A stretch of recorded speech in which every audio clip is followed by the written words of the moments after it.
Russia is on the march. Troops are advancing with relentless force, aiming to push Ukrainian forces out of western Russia's Kursk region before President-elect Donald Trump takes office in January next year.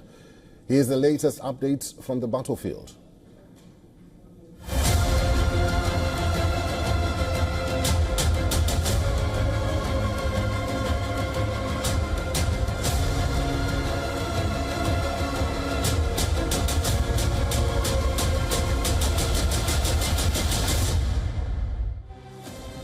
Russia is marching forward in Ukraine.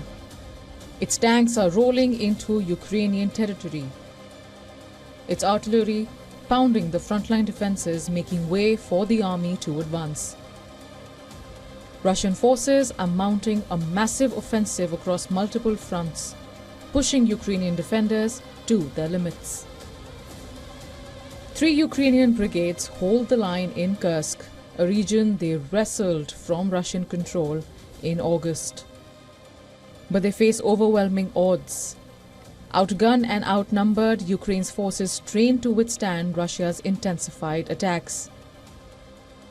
Ukrainian Defense Ministry released these images showing destruction of Russian tanks and armored vehicles. President Zelensky says his troops are currently battling against odds. A thorough report on the Kursk operation. There Armenia holding back a fairly large grouping of Russian troops.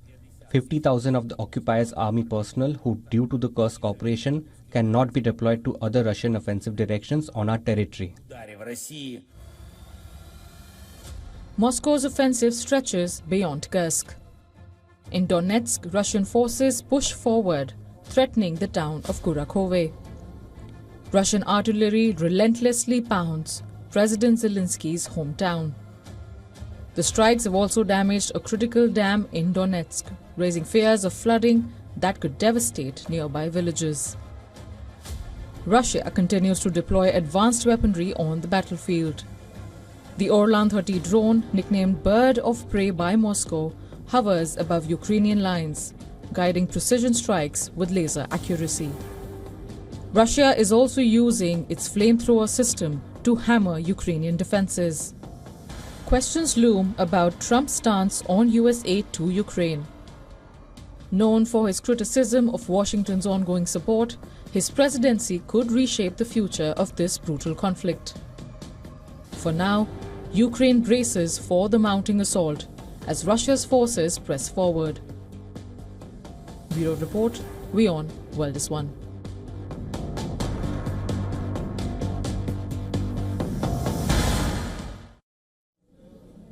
Peter Kuznick is a professor of history and director of the Nuclear Studies Institute at American University, is now joining us live from Washington, D.C. Professor Kuznick, thank you very much for your time and good to see you.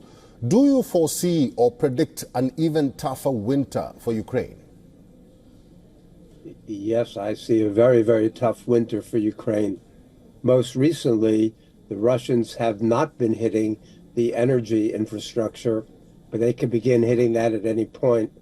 And we know that Ukraine's energy infrastructure is very, very weak already.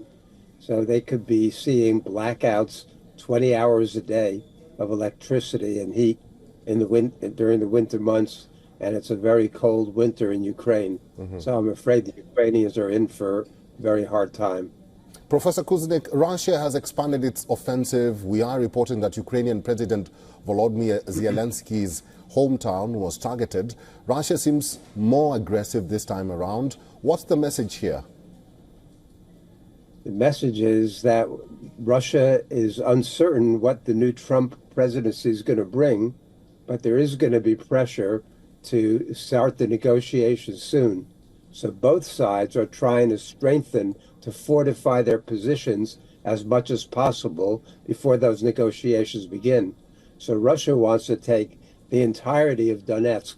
Pokrovsk is really in their line of sight right now, but before they can take Pokrovsk, they want to take as many of the surrounding villages as possible.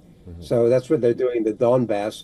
They're also trying to claw back as much territory as they possibly can in Kursk. So we see a two-front offensive by the Russians. They're moving rapidly in the east, and they're beginning to move rapidly in Kursk as well. Professor Kuznick, this is a question that we've been asking so many people. What do you expect Trump will do when he enters office? Because one, he's spoken to Ukrainian President Volodymyr Zelensky, who says the discussion was excellent. There were reports that he might have spoken to Vladimir Putin, but the Kremlin dismissed those reports, saying that they are cautious on speaking to Trump. What do you foresee happening in the next 2 months? Well, Trump is a wild card. We don't know what he's going to do. He's spoken like a peacemaker when it comes to Ukraine, but you look at his initial appointments, and they are hardliners. They're far more hawkish than Trump is. So we've got Mike Waltz as National Security Advisor, and we've got Marco Rubio as Secretary of State. So we've got the first two positions announced, and it's likely that Rogers might become Secretary of Defense. So all of them are to the right, or more hawkish and militaristic than Trump is, and they've also been more outspoken in defense of Ukraine. So, but Trump is going to have the final say. And so the Russians, not knowing what to anticipate, nor the Ukrainians knowing what to anticipate, both sides are increasing their fighting to get a better negotiating position if the negotiations begin soon. So over the next 2 months, I just see more intensified fighting. The number of drones that each side is launching are really reaching record proportions right now. But the Russians have the Ukrainians outmanned, outgunned, outmaneuvered. So I don't see much prospect for Ukraine holding its current line. I think in 2 months, Russia will occupy more of Ukraine. There'll be more casualties, and the pressure for a negotiated settlement is going to intensify. All right, we'll have to leave it there. I've been talking to Professor of History and Director of the Nuclear Studies Institute at American University, Professor Peter Kuznick. As always, thank you very much for talking to us today.